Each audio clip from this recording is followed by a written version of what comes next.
वंदे मातरम का पूरा अर्थ क्या है, इसकी आपसे चर्चा कर लूं। आप नहीं जानते ऐसा नहीं है,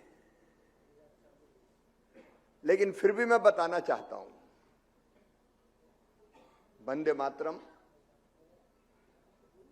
अब पूरा नहीं गाया जाता, अधूरा गाया जाता है।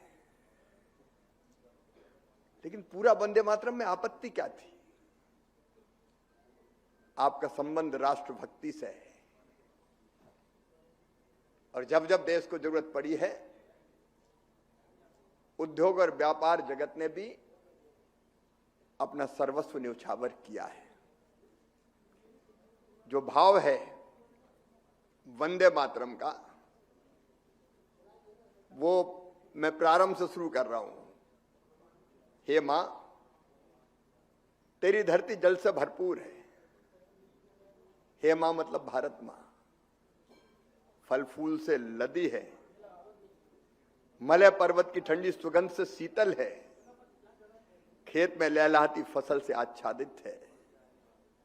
तेरी रातें चांदनी से नहाकर पुलकित हो उठती हैं, और वृक्ष खिले फूलों व पत्तों से सजे रहते हैं।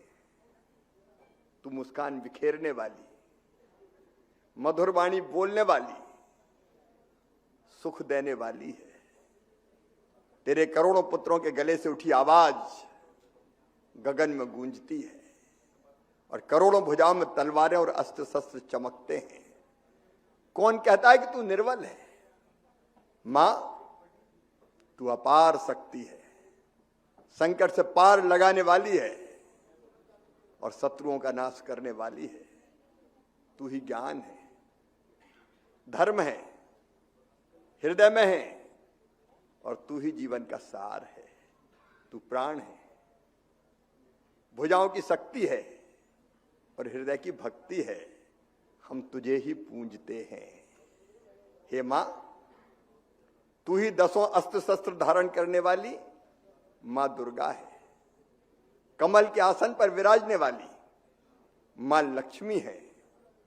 तू ही मां सरस्वती है।